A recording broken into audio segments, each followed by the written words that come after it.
أو كصيب من السماء فيه ظلمات ورعد وبرق يجعلون أصابعهم في آذانهم من الصواعق حذر الموت والله الكافرين يكاد البرق يخطف أبصارهم كلما أضاء لهم مشوا فيه وإذا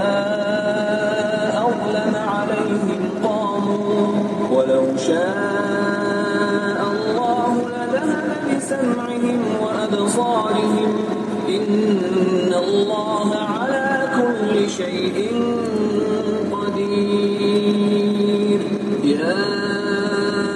أيها الناس اعبدوا ربكم الذي خلقكم والذين من قبلكم لعلكم تتقون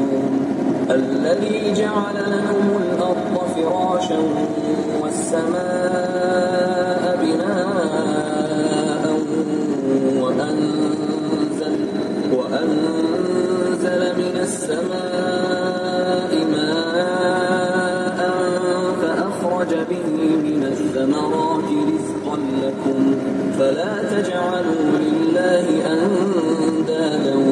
وأنتم تعلمون وإن كنتم في ريب مما نزلنا على عبدنا فأتوا بسورة من مثله وادعوا شهداءكم من دون الله إن كنتم صادقين